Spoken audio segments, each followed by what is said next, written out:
The war in Ukraine has dragged on for far longer than expected. The ramifications of such an attritional and resource-draining conflict have now reached the boiling point. An unprecedented energy crisis looms large across the continent. Living standards in the West have plummeted. Another global recession is a very real and worrying possibility. Protests have started to rage in towns and cities. With Putin seemingly happy to play the long game, major players on the world stage will have to act sooner rather than later.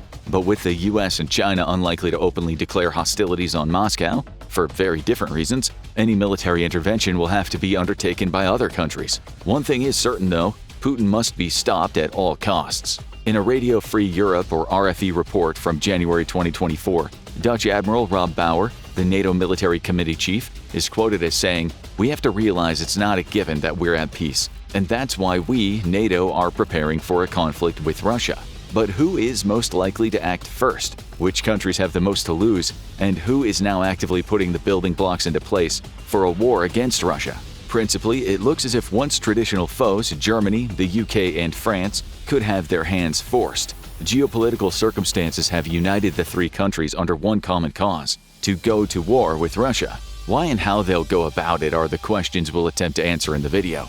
First, it pays to dig deeper into the current situation and what exactly compelled three of the most powerful nations in the West to set their sights on the Kremlin. In February 2024, the world was shocked to learn of the death of Alexei Navalny, one of Putin's fiercest critics and biggest political rivals. Navalny had been serving a prison sentence in Siberia, some 2,000 miles from the capital, for a series of trumped-up offenses. For many Russians, he represented a beacon of hope in a corrupt authoritarian state where any voices of dissent were routinely quashed, if not eliminated. To the democratic countries of the West, most notably Ukraine's direct allies, the mere notion that the head of the state could sanction the killing of an opposition leader is unthinkable. It flies in the face of every institution these countries are founded upon.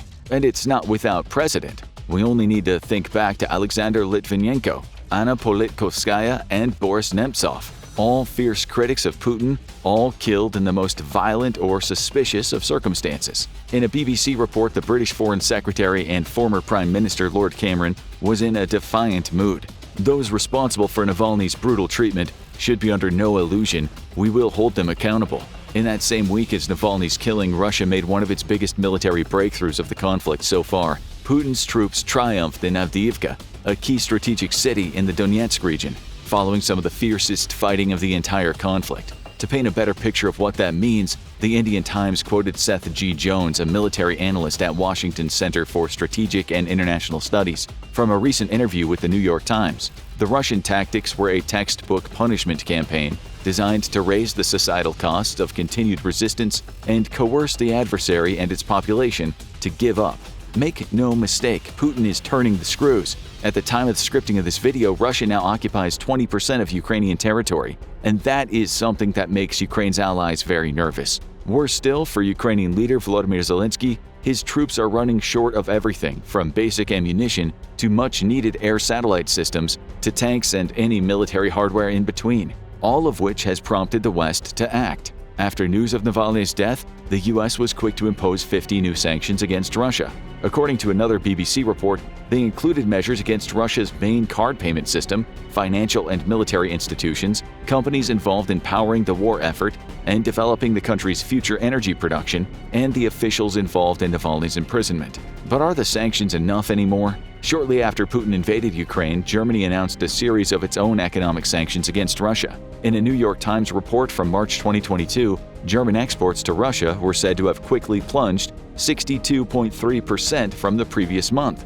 But perhaps the most difficult decision German Chancellor Olaf Scholz had to make concerned approval for one of the biggest construction projects in history, namely the Nord 2 Stream pipeline. A BBC study estimated that the project cost 10 billion euros, $10.84 billion, with the funding split between Russia and the Western energy companies. Pre-Ukraine, Russia supplied 40% of Europe's gas, another significant factor that could influence preparations for war. The United Kingdom wasn't slow to react either. 5 Russian banks had their assets frozen, including Rossaya. This privately owned bank also has stakes in several television companies. Crimea's Black Sea Bank, created following Russia's 2014 annexation of the region, the General Bank, which also operates in Crimea, and Promsvyazbank. This Russian state-owned bank allegedly funds Russia's military. The UK Prime Minister Boris Johnson also froze the assets of some of the wealthiest oligarchs and the most influential Russian businessmen living in the country. And what of French President Emmanuel Macron? France has also been heavily involved with the EU sanctions against Russia. This included a ban on exports of Russian oil products, a far-reaching step to prevent Russia from funding the war with fossil fuel export revenue. More specifically, the G7 implemented a $60 price cap on Russian oil. This came hot on the heels of EU's import ban on Russian seaborne crude and corresponding bans by other G7 partners. If Germany, the UK, and France were to prepare for a war against Putin, they would have to ensure that these sanctions had the desired effect. It's easy to argue that that isn't the case at all. Even though Russia has been hit with some of the harshest sanctions ever imposed against a nation, the economy and most notably its energy exports have only strengthened. With the deployment of a shadow fleet of oil tankers, Russia has slyly managed to transport huge amounts of gas and oil to Asia, principally India and China, and significantly soften the financial blows inflicted upon it. And regardless of whether that can only ever be a short-term fix, it has gotten Western nations seriously concerned. So if the sanctions aren't as effective as hoped, what else could Germany, the UK, and France potentially do to pave the way for a conflict with Russia? Before we answer that question directly, let's have a quick look at the military strength of each nation, how they match up against Russia's seriously depleted forces. Firstly, Germany. As of February 2022, the country has approximately 183,000 active military personnel, the second largest force in the EU. In addition, Germany has around 30,000 reserve personnel and 81,000 civilians in the military. In terms of military spending, the figure was estimated to be $56 billion in 2020, or 1.3% of their gross domestic product, GDP. And what about the UK? What does it bring to the table in terms of military might? According to figures from January 2023, the British Army is made up of 78,060 full-time personnel, 4,060 Gurkhas, 27,570 reserve personnel, and 4,530 other personnel. This adds up to 114,210 troops in total. From 2022 to 2023, the UK spent approximately £55.5 billion, or $69.37 billion on defense, or 2.3% of its GDP. Finally, France had an estimated 208,000 troops at its disposal in 2021, and its defense budget is around the $58.7 billion mark. Impressive figures, but no matter how strong the forces are at your disposal, it's nothing without the correct tactics. How would these three Western military powerhouses prepare for a war against Russia? In an intriguing editorial piece on the CNN website, Keir Giles of Chatham House made a compelling case for the West to stop playing by Putin's rules. Firstly, he feels it's a mistake to respond to Russia's renewed bombing campaign quite so swiftly and emphatically on the ground. Repairing the damage to Ukraine's infrastructure only gives Putin's troops new targets to hit. It would be better to focus on improving air defense systems, prevention rather than a cure. In particular, Giles is shocked at the way the global community has allowed Russia to dictate the terms of how the war is being waged. The world and the West has meekly agreed to the rules of the game established by Moscow. Effectively, this has resulted in Russia being afforded safe zones from which it can launch missile attacks against Ukrainian apartment buildings without concern for counterstrikes. If Germany, the UK, and France want to be successful in any war with Russia, they have to get Putin out of his comfort zone. There's plenty more the West could do to rile Moscow. Greater deliveries of high-profile weapon systems like combat aircraft or long-range missiles, or signaling a more serious intent to seize Russian state assets frozen abroad as reparations for the damage done to Ukraine. Picking up on that last point, our triumvirate of nations has consistently highlighted the need for greater military aid to help Ukraine fight back, rather than merely survive. The ultimate aim must be to ramp up weapons production. Welcome news that could assist against any potential military action against Russia. So the plan is clear: better strategy, more military aid, and more sanctions. But perhaps most tellingly of all, many military experts would make a compelling case that there is no better time to prepare for war with Russia than now. Why? One only need to look at the truly shocking statistics regarding Russia's losses since the start of the conflict. According to a declassified U.S. intelligence report featured in Reuters, that number could be as high as 315,000 troops either dead or injured. To give that the appropriate context, that is, around 90% of the troops Russia started the campaign with. Worse still for Putin, It's estimated that the sheer size of those losses has put the Russian military back 18 years in terms of future planning. And what about military hardware and infrastructure? Throughout the conflict, Ukraine has scored some crushing and symbolic victories. According to iNews, these breakthroughs have been both spectacular and unexpected. For example, even though Kyiv doesn't have a navy to speak of, Ukraine now dominates the Black Sea, having forced Russian naval forces from the area. In the process, they've destroyed many of Russia's aircraft and ships using domestically made drones and Western-supplied weapon systems. This included the destruction of Russia's leading warship,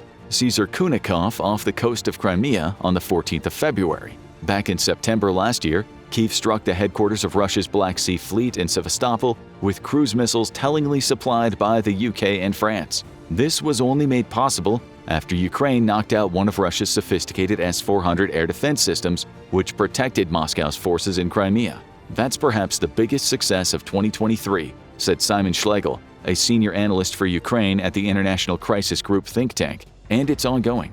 It's an area Germany, the UK, and France must further exploit and build on should they go to war against Russia. Back in February 2024, Russia launched 45 Iranian-made Shahed drones in a 5.5-hour overnight barrage in regions across Ukraine, including in and around Kyiv. 40 of the drones were shot down by air defenses, and there were no reports of injuries or destruction in the capital city. And these were losses Russia would dearly not have wanted to bear. And then there's the infrastructural damage to take into consideration. Most notably, the destruction of part of the Kirk or Crimea Bridge in October 2022, just a day after Putin's 70th birthday.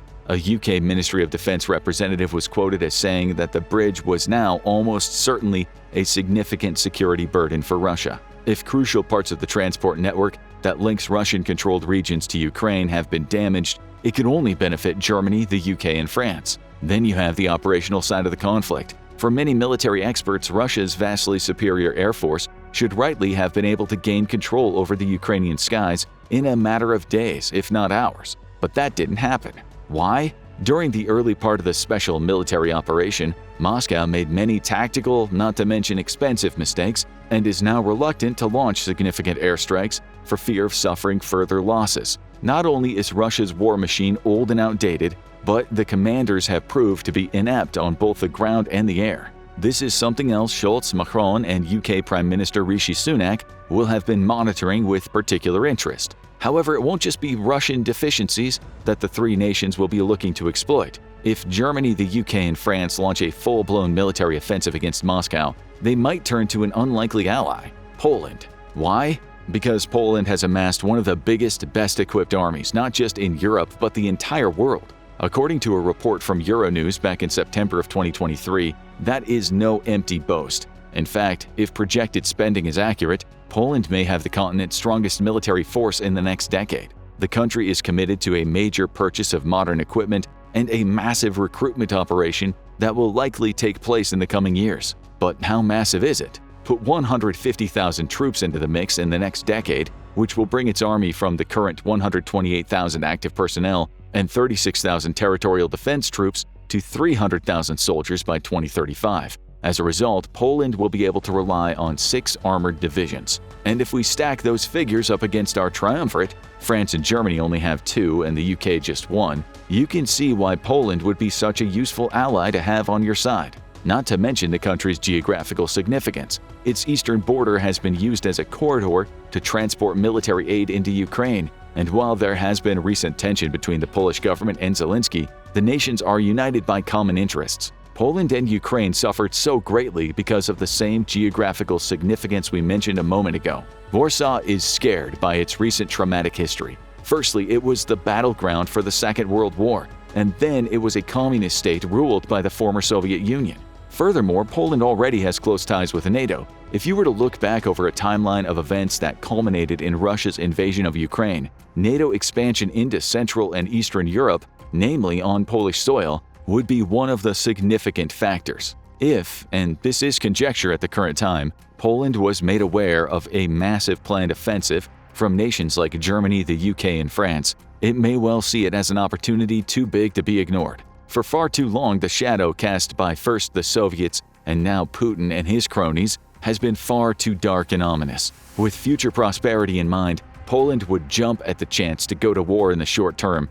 to gain long-term peace and security. To return to the question at the top of the video, could any preparations for war against Russia be seen as more of a preemptive strike? As already mentioned, many senior NATO figures see a conflict with Russia in the near future as inevitable. More pressingly, with the US presidential elections on the horizon, Ukraine could find its main source of military aid slashed or even cut off completely. Who is going to fill that hole? Germany, the UK, and France have contributed significantly in terms of military aid to Zelensky's beleaguered nation. In a study conducted by CNN, it was estimated that the overall figure exceeds $100 billion, of which the EU, with both Germany and France as members, contributed 39%, and the UK, along with Norway, Canada, and a few other countries, contributed 14%. While crucial to the war effort, military aid of this nature is unsustainable. It's not a bottomless pit, a conveyor belt of ammunition deliveries, tanks, aircraft, radar, satellite systems, or drones. For that reason, this may well be the deciding factor in whether Ukraine's allies decide to declare open hostilities themselves or not. But now we've assembled a case for our triumvirate of nations declaring war against Putin. What could ultimately deter them from taking military actions? That question is twofold. Firstly, and most obviously, there is the nuclear aspect to consider. According to a BBC report from October 2022, the Federation of American Scientists estimates that Russia has 5,977 nuclear warheads, but this includes about 1,500 that are retired or are set to be dismantled. Of the remaining 4,500 or so, most are considered strategic nuclear weapons, ballistic missiles, or rockets that can be targeted over long distance. Put quite simply, weapons associated with nuclear war. Naturally, this is a huge gray area and a massive black cloud hanging over the conflict. Zelensky, NATO, and the US, and every other nation that's come out in support of Ukraine knows that Putin has extensive nuclear capabilities. The only question that remains is he prepared to use them?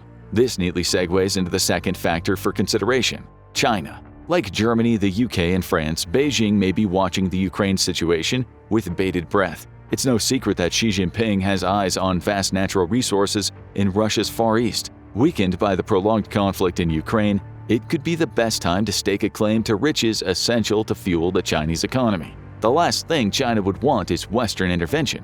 At present, Beijing has got Putin over a barrel, both in a literal and metaphorical sense. The country is taking advantage of the Western sanctions against Russia and buying up gas and oil at huge discounts. According to a CNN report from January 2024, China's total spending on Russian crude reached $60.64 billion in 2023. Russian barrels were way cheaper than comparable grades through 2023, said Vandana Hari, founder of Vanda Insights based in Singapore, being limited to the Chinese and Indian markets more or less. For now, it looks like a game of cat and mouse. But with Putin's bullish rhetoric and refusal to rule out nuclear intervention, not just within the conflict in Ukraine, but with his ongoing dispute with NATO, nations will have to proceed with the utmost caution. And that is perhaps the crux of the issue and the most uncertain piece of the puzzle. How far is Putin prepared to go?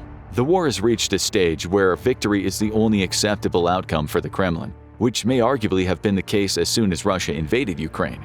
There is too much at stake now for any talk of a negotiated settlement to be viable. Defeat is unthinkable, even if Zelensky's troops are propped up by yet more military aid from the US. If Putin was forced into a corner, would he press the button and launch a nuclear attack on Ukraine? That remains to be seen, though the ramifications are of nightmarish proportions for the entire continent. The fallout from a nuclear warhead would not only decimate its intended target, but also have serious health risks for millions of people for decades to come. As such, Germany, France, and the UK may be reluctant to declare war on Russia, no matter how badly their countries are being affected by the conflict in Ukraine. That said, you can never say never, and with the war having raged for over 2 years, something might have to give soon, and we might see the likes of US President Joe Biden and Xi Jinping, as well as Scholz, Sunak, and Macron, having to make the kinds of decisions that affect generations of people for years to come. Now check out US Congressman warns of new Russian doomsday weapon, or watch this video instead.